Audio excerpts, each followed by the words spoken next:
Mr. Moderator, Reverend Cleage, and Milton, brothers and sisters, and friends, and I see some enemies.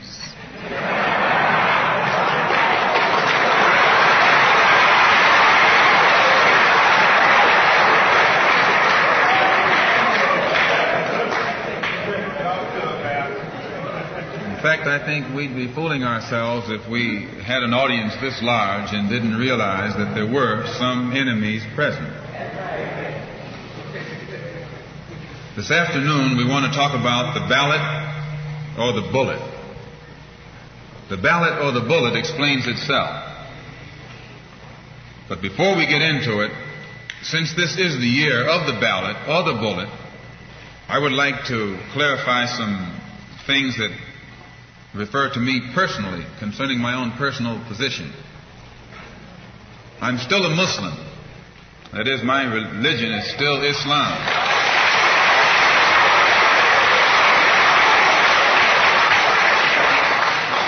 My religion is still Islam. I still credit Mr. Muhammad for what I know and what I am. He's the one who opened my eyes.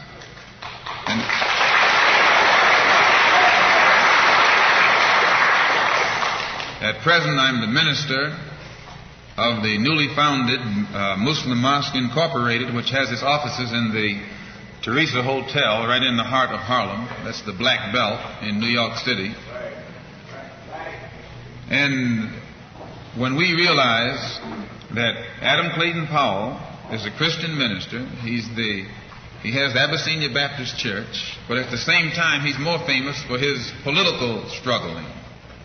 And Dr. King is a Christian minister from Atlanta, Georgia, but he's become more famous for being involved in the civil rights struggle. There's another in New York, Reverend Galamison. I don't know if you've heard of him out here.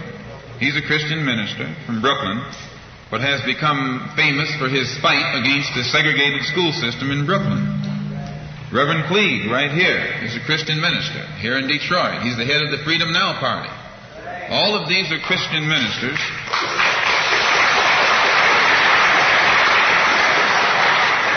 All of these are Christian ministers, but they don't come to us as Christian ministers. They come to us as fighters in some other category. I'm a Muslim minister. The same as they are Christian ministers, I'm a Muslim minister. And I don't believe in fighting today in any one front, but on all fronts.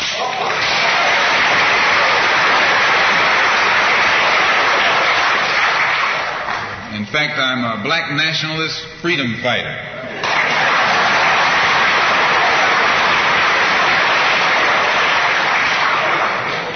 Islam is my religion, but I believe my religion is my personal business.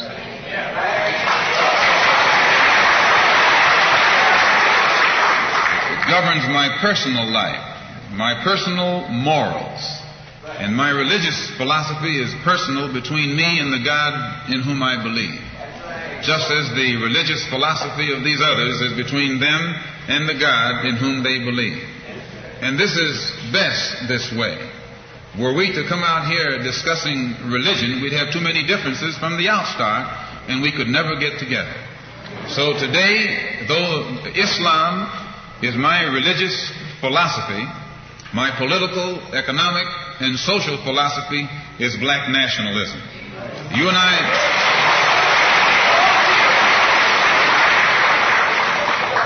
as I say, if we bring up religion, we'll have differences, we'll have arguments, we'll never be able to get together. But if we keep our religion at home, keep our religion in the closet, keep our religion between ourselves and our God, but when we come out here, we have a fight that's common to all of us against the enemy who is common to all of us.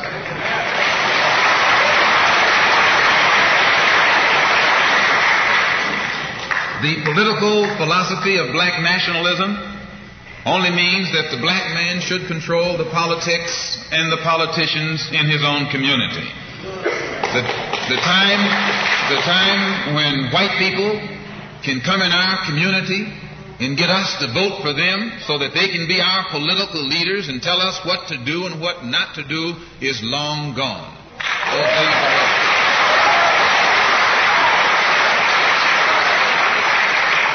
By the same token, the time when that same white man, knowing that your eyes are too far open, can send another Negro into the community, get you and me to support him so he can use him to lead us astray, those days are long gone.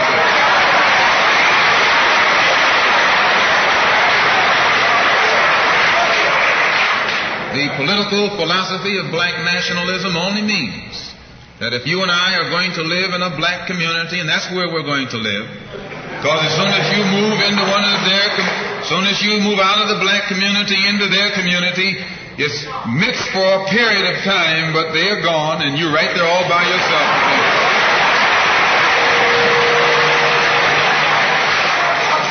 We must understand the politics of our community, and we must know what politics is supposed to produce.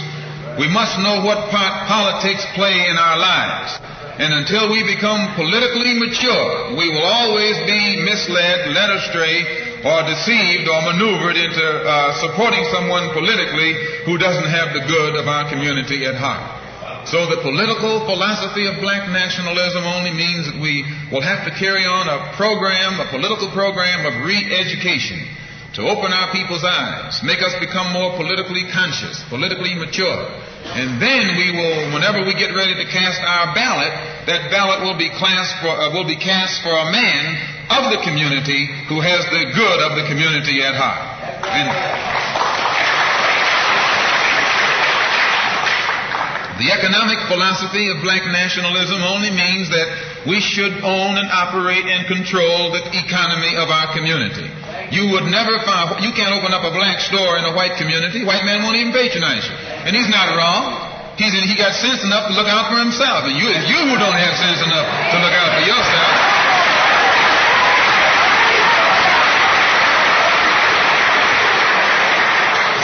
The white man is too intelligent to let someone else come and gain control of the economy of his community.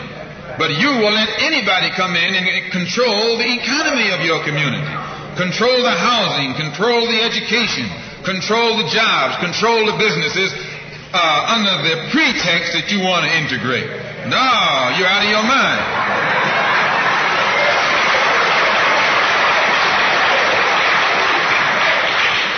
The economic philosophy of black nationalism only means that we have to become involved in a program of re-education to educate our people into the importance of knowing that when you spend your dollar out of the community in which you live, the community in which you spend your money becomes richer and richer. The community out of which you take your money becomes poorer and poorer.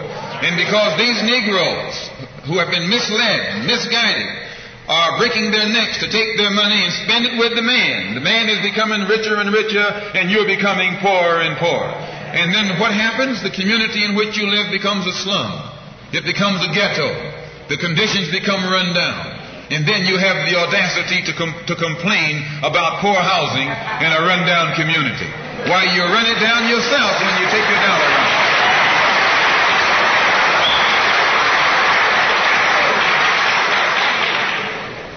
And you and I are in a double trap, because not only do we lose by taking our money someplace else and spending it, when we try and spend it in our own community, we're trapped because we haven't had sense enough to set up stores and control the businesses of our community. The man who's controlling the stores in our community is a man who doesn't look like we do. He's a man who doesn't even live in the community. So you and I, even when we try and spend our money in the block where we live or the area where we live, we're spending it with a man who, when the sun goes down, takes that basket full of money in another part of the town.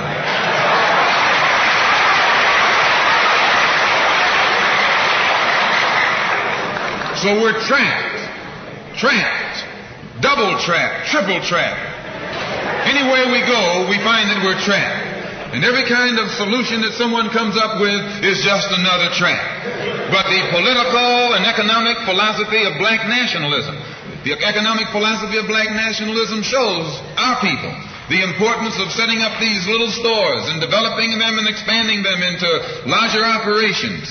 Woolworth didn't start out big like they are today. They started out with a dime store and expanded and expanded and expanded until today they're all over the country and all over the world, and they're getting some of everybody's money. Now this, what you and I in General Motors, the same way, didn't start out like it is. It started out just a little rat race type operation. And it expanded and expanded until today it's where it is right now. And you and I have to make a start. And the best place to start is right in the community where we live.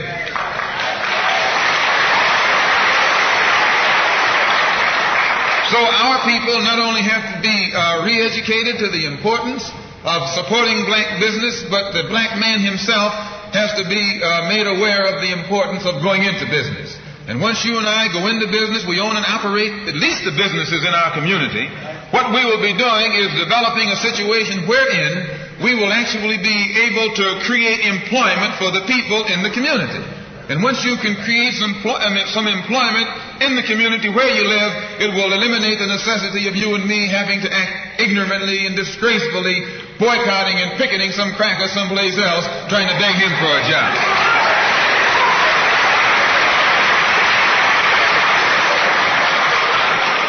Anytime you have to rely upon your enemy for a job, you're in bad shape.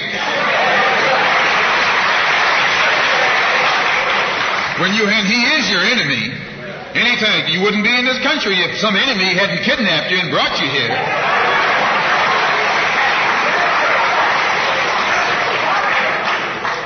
On the other hand, some of you think you came here on the Mayflower.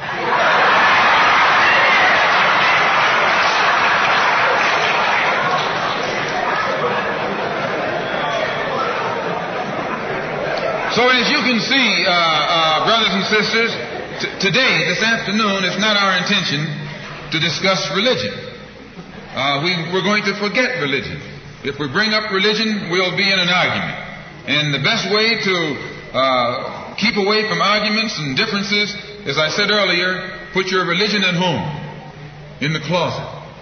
Keep it between you and your God. Because if it hasn't done anything more for you than it has, you need to forget it anyway.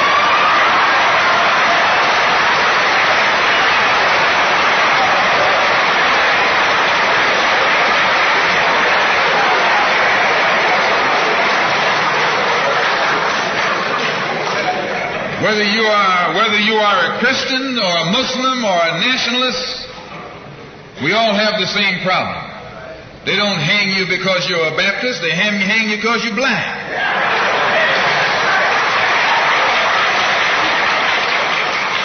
They don't attack me because I'm a Muslim, they attack me because I'm black. They attack all of us for the same reason. All of us catch hell from the same enemy. We're all in the same bag, in the same boat. We suffer political oppression, economic exploitation, and social degradation.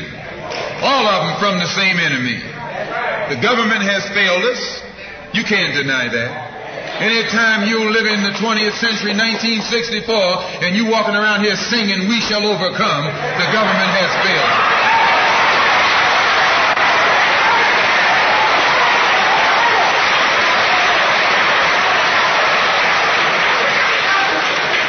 This is part of what's wrong with you. You do too much singing.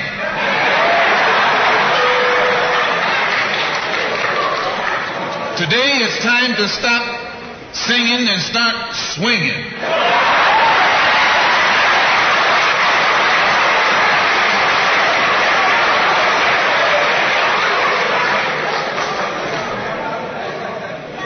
You can't sing up on freedom, but you can swing up on some freedom.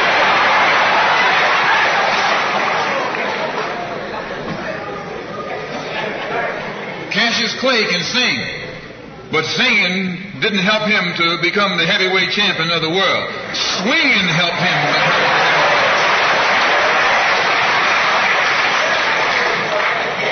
So this government has failed us. The government itself has failed us.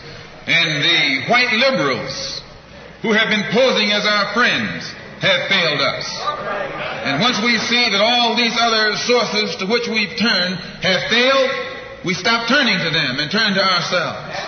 We need a self-help program, a do-it-yourself philosophy, a do-it-right now philosophy, it's already too late philosophy. This is what you and I need to get with. And the only way we're going to solve our problem is with a self-help program. Before we can get a self-help program started, we have to have a self-help philosophy. Black nationalism is a self-help philosophy.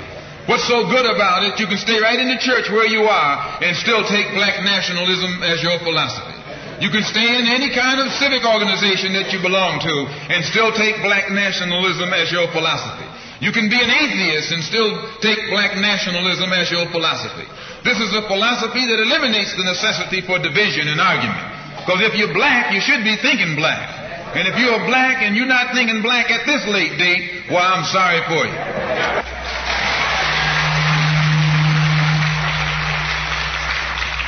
Once you change your philosophy, you change your thought pattern. Once you change your thought pattern, you change your attitude. Once you change your attitude, it changes your behavior pattern. And then you go on into some action. As long as you got a sit-down philosophy, you'll have a sit-down thought pattern. And as long as you think that old sit-down thought, you'll be in some kind of sit-down action. They'll have you sitting in everywhere. It's not so good to refer to what you're going to do as a sit-in. That right there castrates you. Right there it brings you down. What goes with it? Think of the image of someone sitting. An old woman can sit. An old man can sit. A chump can sit. A coward can sit. Anything can sit. Well, you and I have been sitting long enough, and it's time today for us to start doing some standing and some fighting to back that up.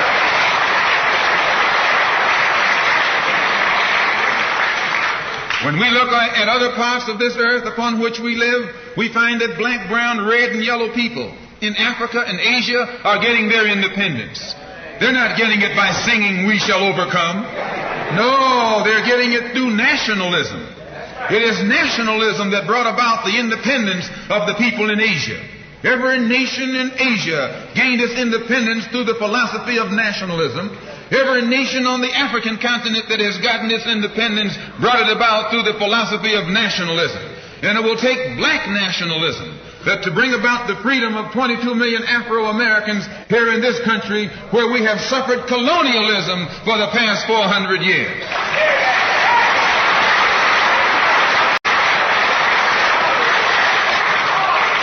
America is just as much a colonial power as England ever was. America is just as much a colonial power as France ever was. In fact, America is more so a colonial power than they, because she's a hypocritical colonial power behind it.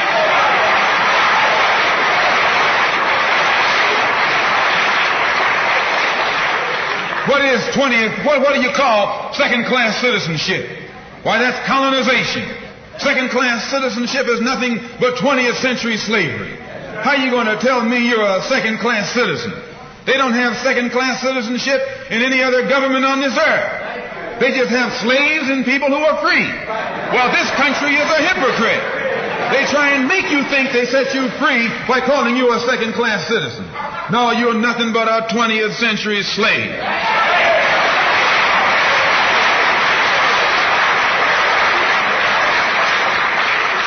Just as it took nationalism to remove colonialism from Asia and Africa, it'll take black nationalism today to remove colonialism from the backs and the minds of 22 million Afro-Americans here in this country. And 1964 looks like it might be the year of the ballot or the bullet.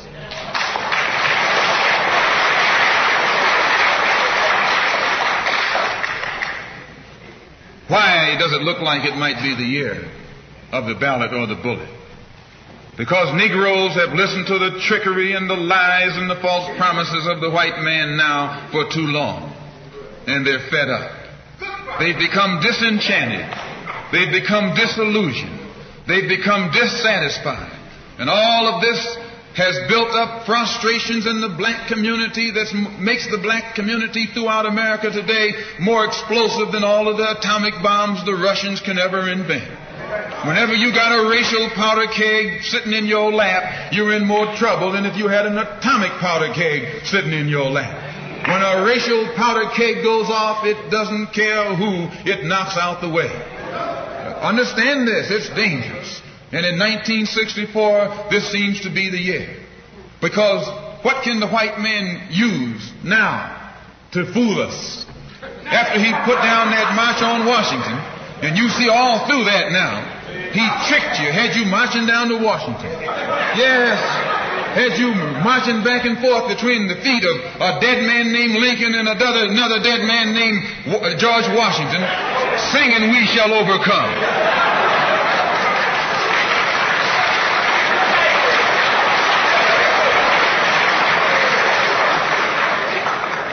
He made a chump out of you.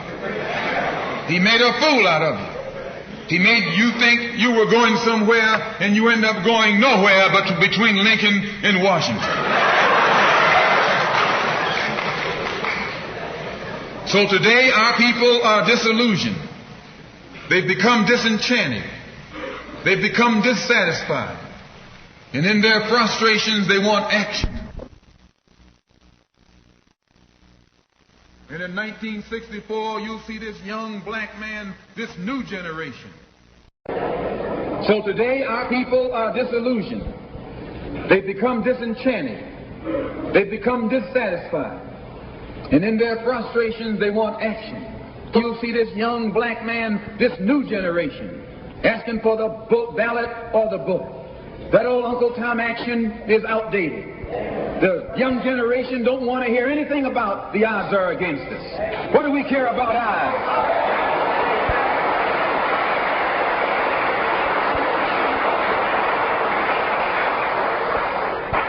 When this country here was first being founded, there were 13 colonies.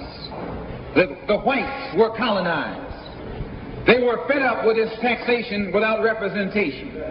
So some of them stood up and said, liberty or death. Though I went to a white school over here in Mason, Michigan. The white man made the mistake of letting me read his history books. He made the mistake of teaching me that Patrick Henry was a patriot and George Washington wasn't nothing nonviolent about old Pat or George Washington. Liberty or death was what brought about the freedom of whites in this country from the English.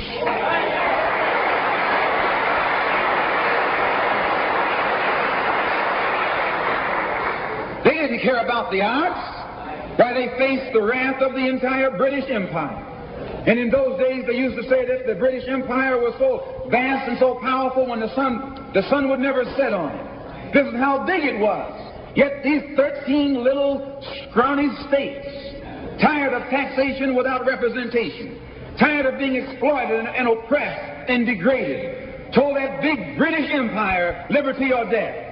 And here you have 22 million Afro-Americans, black people today, catching more hell than Patrick Henry ever saw.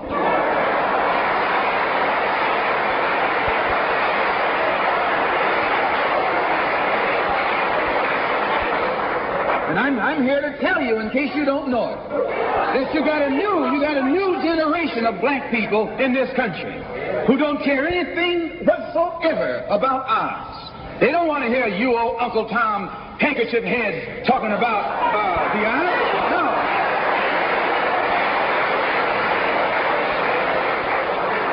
This is a new generation. If they're going to draft these young black men and send them over to Korea or South Vietnam to face 800 million Chinese,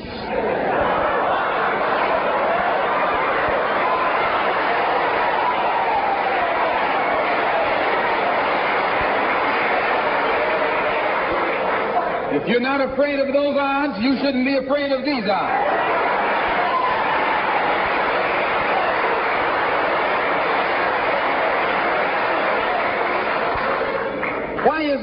Why does this loom to be such an explosive political year? Because this is the year of politics. This is the year when all of the white politicians are going to come into the Negro community. You never see them until election time. You can't find them until election time. They're going to come in with false promises. And as they make these false promises, they're going to feed our frustrations. And this will only serve to make matters worse. I'm no politician. I'm not even a student of politics. I'm not a Republican, nor a Democrat, nor an American, and got sense enough to know it.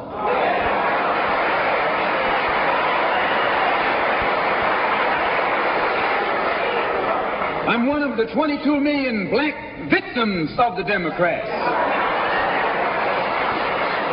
One of the 22 million black victims of the Republicans, and one of the 22 million black victims of Americanism.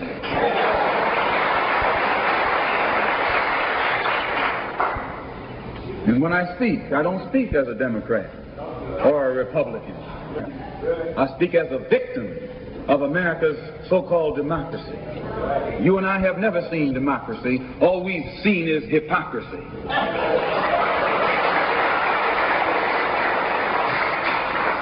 When we open our eyes today and look around America, we see America not through the eyes of someone who has enjoyed the fruits of Americanism. We see America through the eyes of someone who has been the victim of Americanism. We don't see any American dream. We've experienced only the American nightmare. We haven't benefited from America's democracy. We've only suffered from America's hypocrisy. And the generation that's coming up now can see it and are not afraid to say it. If you go to jail, so what? If you're black, you were born in jail.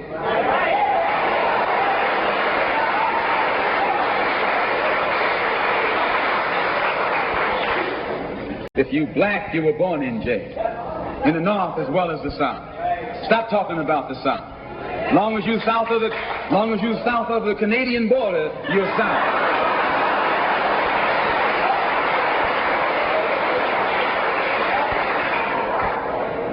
Don't call Governor Wallace a Dixie governor. Romney is a Dixie governor.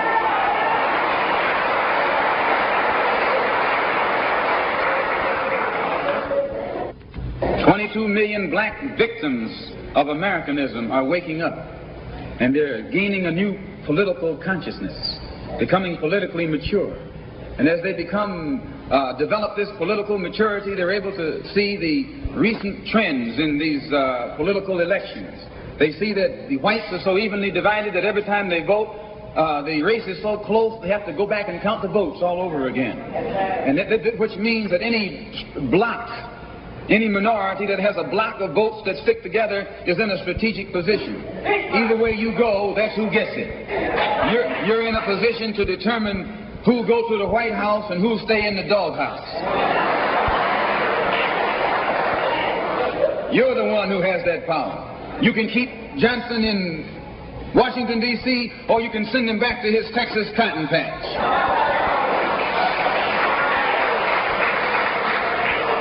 You're the one who sent Kennedy to Washington. You're the one who put the present Democratic administration in Washington, D.C. The whites were evenly divided. It was the fact that you threw 80% of your votes behind the Democrats that put the Democrats in the White House. When you see this, you can see that the Negro vote is the key factor. And despite the fact that you are in a position to be the determining factor, what do you get out of it? The Democrats have been in Washington, D.C. only because of the Negro vote. They've been down there 4 years. And all other legislation they wanted to bring up, they brought it up and gotten it out of the way, and now they bring up you. And now they bring up you. You put them first and they put you last. Because you're a chump.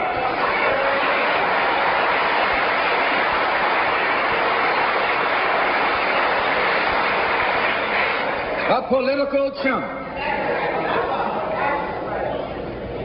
In Washington, D.C., in the House of Representatives, there are 257 who are Democrats. Only 177 are Republicans. In the Senate, there are 67 Democrats. Only 33 are Republicans. The party that you bash controls 2/3 of the House of Representatives and the Senate, and still they can't keep their promise to you because you're a chump.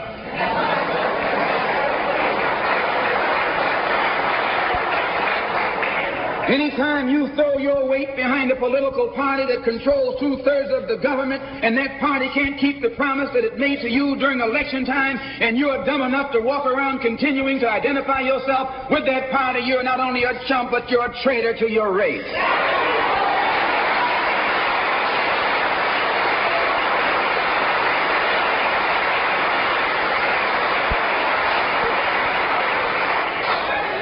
And what kind of alibi do they come up with? They try and pass the buck to the Dixiecrats. Now, back during the days when you were blind, deaf, and dumb, ignorant, politically immature, naturally you went along with that. But today, as your eyes come open and you develop political maturity, you're able to see and think for yourself. And you can see that a Dixiecrat is nothing but a Democrat in disguise. You look at the structure of the government that controls this country. It's controlled by 16 senatorial committees and 20 congressional committees. Of the 16 senatorial committees that run the government, 10 of them are in the hands of Southern segregationists. Of the 20 congressional committees that run the government, 12 of them are in the hands of Southern segregationists. And they're going to tell you and me that the South lost the war.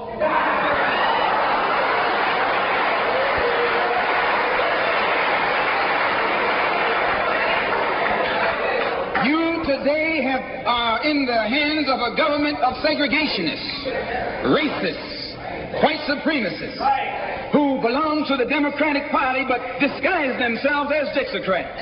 A Dixiecrat is nothing but a Democrat.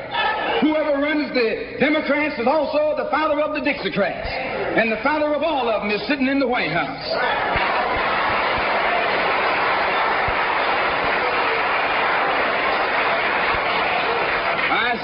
I say it again. You got a president who's nothing but a Southern segregationist.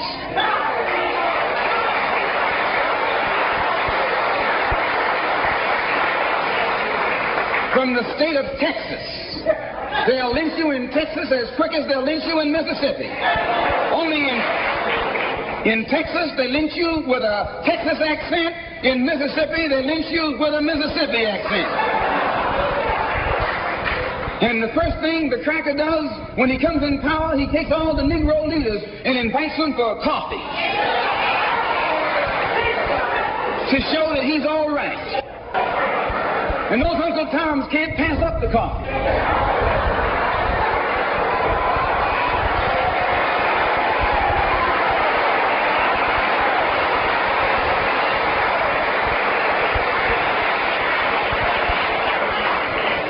They come away from the coffee table telling you and me that this man is all right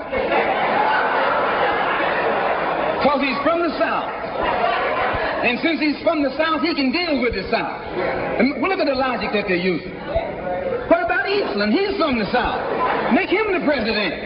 If Johnson is a good man because he's from Texas, and being from Texas will enable... If Johnson is a good man because he's from Texas, and being from Texas will enable him to deal with the South, Eastland can deal with the South better than Johnson.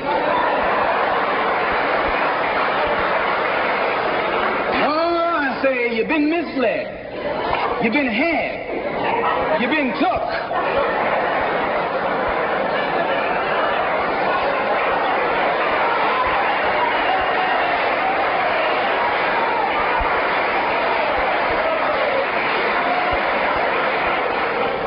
In Washington a couple of weeks ago while the senators were filibustering, and I noticed in the back of the Senate a huge map, and on this map it showed the distribution of Negroes in America. And surprisingly, the same senators that were involved in the filibuster were from the states where there were the most Negroes. Why were they filibustering the civil rights legislation? Because the civil rights legislation is supposed to guarantee voting rights to Negroes in those states. And those senators from those states know that if the Negroes in those states can vote, those senators are down the drain.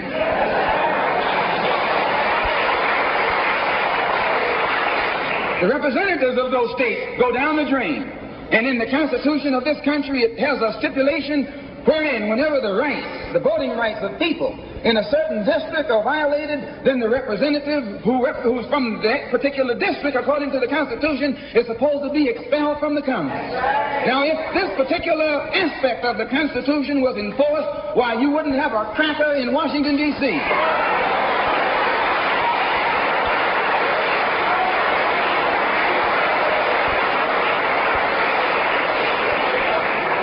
But what would happen? When you expel the Dixiecrat, you're expelling the Democrat. When you destroy the power of the Dixiecrat, you're destroying the power of the Democratic Party.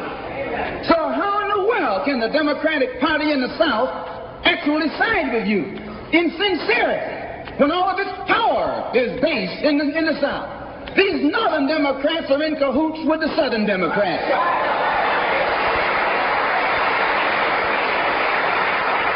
They're playing a giant con game, a political con game. You know how it goes. One of them comes to you and make believe he's for you. And he's in cahoots with the other one that's not for you. Why? Because neither one of them is for you. But they got to make you go with one of them or the other. So this is a con game. And this is what they've been doing with you and me all these years. First thing Johnson got off the plane, when he became president, he asked, "Where's Dickie?" You know who Dickie is? Dickie is old Southern cracker Richard Russell. Look here. Yes. Lyndon B. Johnson's best friend is the one who is who's heading the forces that are filibustering civil rights legislation. You tell me, how in the hell is he going to be Johnson's best friend?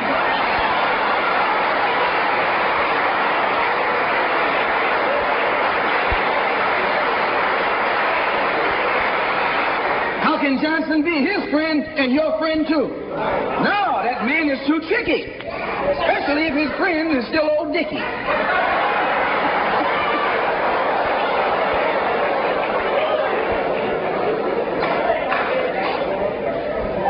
Whenever the Negroes keep the Democrats in power, they're keeping the Dixiecrats in power.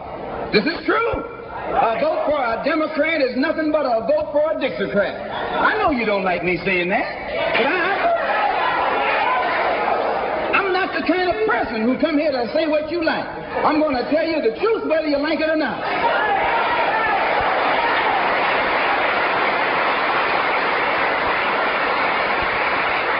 Up here in the North, you have the same thing. The Democratic Party don't do it. They don't do it that way. They got a thing that they call gerrymandering. They maneuver you out of power. Even though you can vote, they fix it so you're voting for nobody. They got you going and coming. In the South, they're outright political wolves. In the North, they're political foxes. A fox and a wolf are both canine. Both belong to the dog family.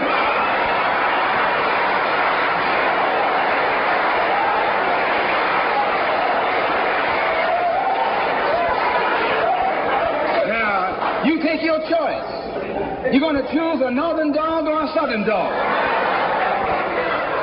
Because either dog you choose, I guarantee you, you'll still be in the doghouse. This is why I say it's the ballot or the bullet. It's liberty or it's death. It's freedom for everybody or freedom for nobody.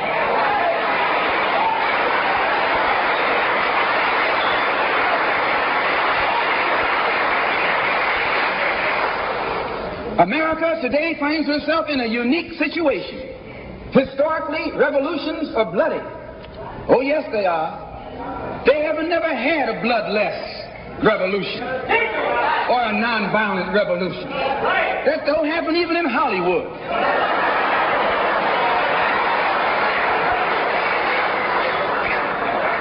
You don't have a revolution in which you love your enemy. And you don't have a revolution in which you are begging the system of exploitation to integrate you into it. Revolutions overturn systems. Revolutions destroy systems. A revolution is bloody. But America is in a unique position. She's the only country in history in a position actually to become involved in a bloodless revolution. The Russian Revolution was bloody. Chinese Revolution was bloody. French Revolution was bloody. Cuban Revolution was bloody. And there was nothing more bloody than the American Revolution. But to today, this country can become involved in a revolution that won't take bloodshed. All she's got to do is give the black man in this country everything that's doing. Everything.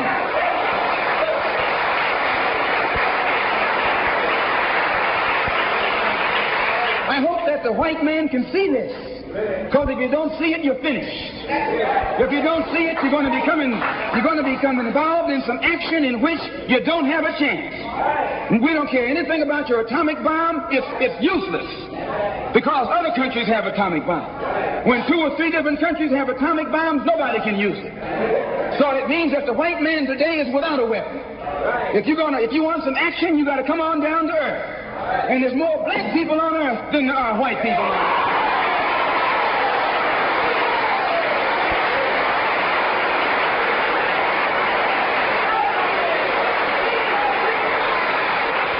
I only got a couple more minutes. The white man can never win another war on the ground. His days of war victory, his days of ground victory are over. Can I prove it? Yes. Take all the action that's going on this earth right now that he's involved in. Tell me where he's winning. Nowhere. Why, some rice farmers, some rice eaters ran him out of Korea. Yes, they ran him out of Korea.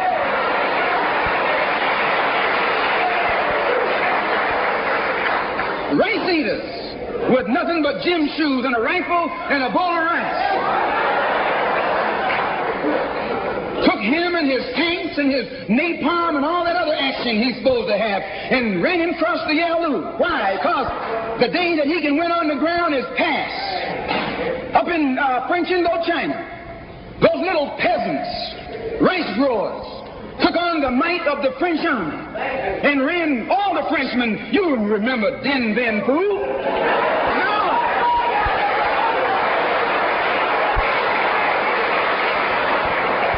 The same thing happened in Algeria, in Africa. They didn't have anything but a rifle. The French had all these highly mechanized instruments of warfare. But they put some guerrilla action on. And a white man can't fight a guerrilla warfare. Guerrilla action takes heart, takes nerve, and he doesn't have that.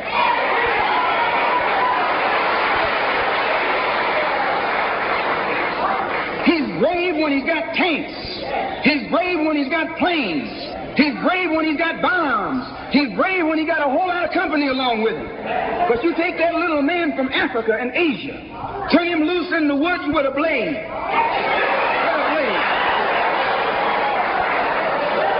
That's all he needs. All he needs is a blade. And when the sun comes down, goes down, and it's dark, it's even Steven.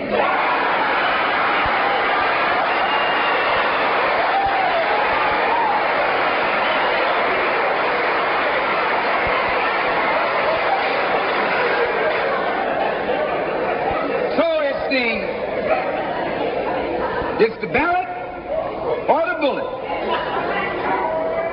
Today our people can see that we're faced with a government conspiracy. This government has failed us. The senators who are filibustering concerning your and my rights, that's the government. Don't say it's Southern senators, this is the government. This is the government filibuster. It's not a segregationist filibuster. It's a government filibuster. Any kind of activity that takes place on the floor of the Congress or the Senate, that's the government. Any kind of dilly-dallying, that's the government. Any kind of pussyfooting, that's the government. Any kind of act that's designed to delay or deprive you and me right now of getting full rights, that's the government that's responsible. And anytime you find the government involved in a conspiracy to violate the citizenship or the civil rights of a people, then you are wasting your time going to that government expecting redress.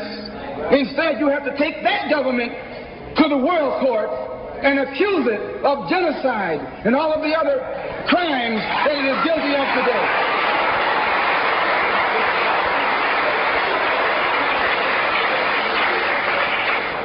So those of us whose political and economic and social philosophy is black nationalism have become involved in the civil rights struggle. We have injected ourselves into the civil rights struggle, and we intend to expand it from the level of civil rights rights to the level of human rights. As long as you fight it on the level of civil rights, you're under Uncle Sam's jurisdiction. You're going to his court expecting him to correct the problem. He created the problem. He's the criminal. You don't take your case to the criminal, you take your criminal to court.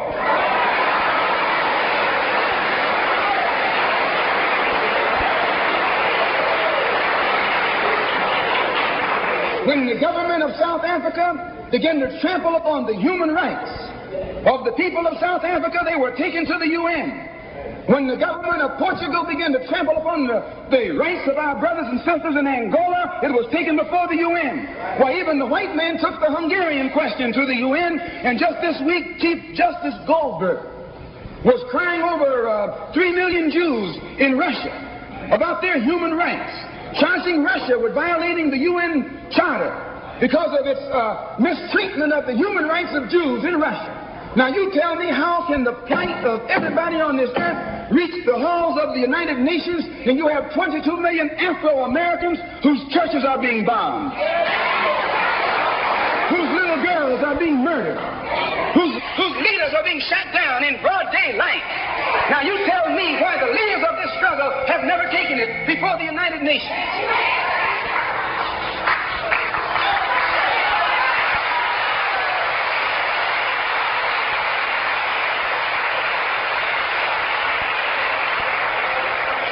So our next move is to take the entire civil rights struggle problem into the United Nations.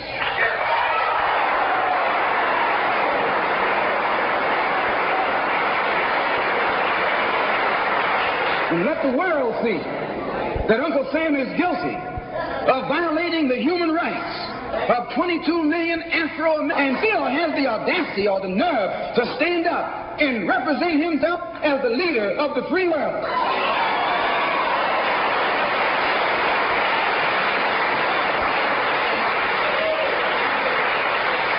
Not only is he a crook, he's a hypocrite.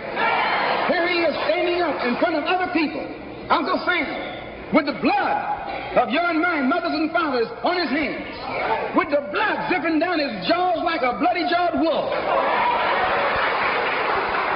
and still got the nerve to point his finger at other countries. You can't even get civil rights legislation. And this man has got the nerve to stand up and talk about South Africa, or talk about Nazi Germany, or talk about Portugal. No more days like those.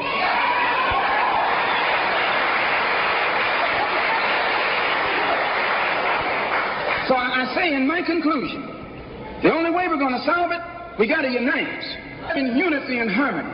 And black nationalism is the key. How are we going to overcome the tendency to be at each other's throats that always exists in our neighborhood? And the reason this tendency exists, the strategy of the white man has always been divide and conquer. He keeps us divided in order to conquer us. He tells you, I'm for separation and you for integration, and keep us fighting with each other. No, I'm not for separation and you're not for integration. What you and I are for is freedom.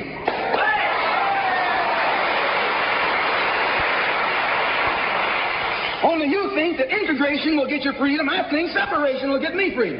We both got the same objective. We just got different ways of getting at it.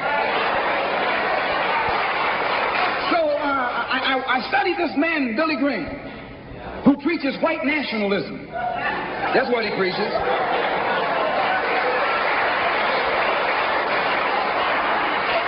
I say that's what he preaches. The whole church structure in this country is white nationalism. You go inside a white church, that's what they're preaching, white nationalism. They got Jesus white, Mary white, God white, everybody white. That's white nationalism.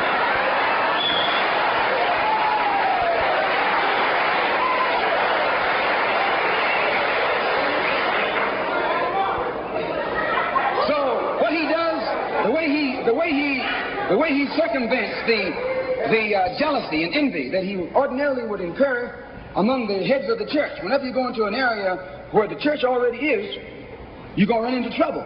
Because they got that thing, what you call it, syndicated. So they got a syndicate just like the racketeers have. I'm going to say what's on my mind because the preachers already proved to you that they got a syndicate.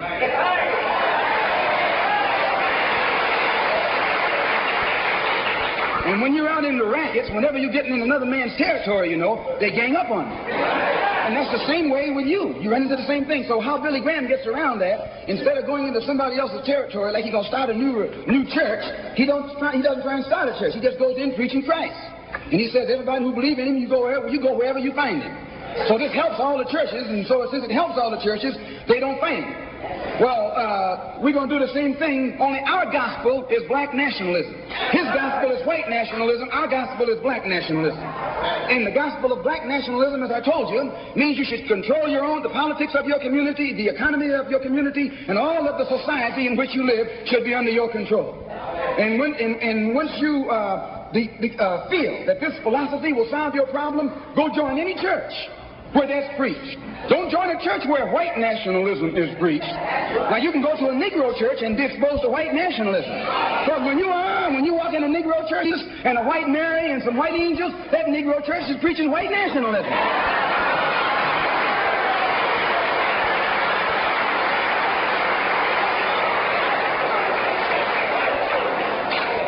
When you go to a church and you see the pastor of that church with a philosophy and a program that's designed to bring black people together and elevate black people, join that church. Join that church. If you see where the NAACP is preaching and practicing that which is designed to make black nationalism materialize, join NAACP. Join any kind of organization, civic, religious, fraternal, political, or otherwise, that's based on lifting the black man up and making him master of his own community.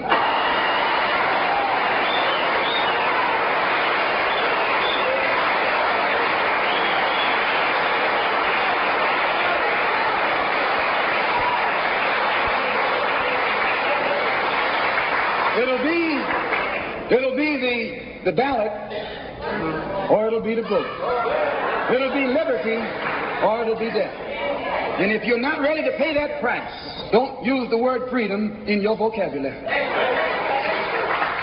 One more thing. I was on a program in Illinois recently with Senator Paul Douglas, a so-called liberal, so-called Democrat, so-called white man. At which time he told me that our African brothers were not interested in us in Africa. He says the Africans aren't interested in the American Negro. I knew he was lying. But during the next 2 or 3 weeks, it's my intention and plan to make a tour of our African homeland. And I hope that when I come back, I'll be able to come back and let you know how our African brothers and sisters feel toward us.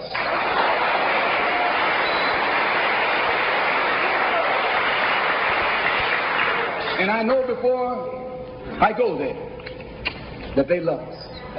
We're one. We're the same. The same man who has colonized them all these years colonized you and me too. All these years. And all we have to do now is wake up and work in unity and harmony, and the battle will be over. I want to thank the Freedom Now Party and the Goal. I want to thank Milton and Richard Henry for inviting me here this afternoon, and also Reverend Clegg. And I want them to know that anything that I can ever do at any time to work with anybody in any kind of program that is sincerely designed to eliminate the political, the economic, and the social evils that confront all of our people in Detroit and elsewhere, all they got to do is give me a telephone call and I'll be on the next jet right on into the city.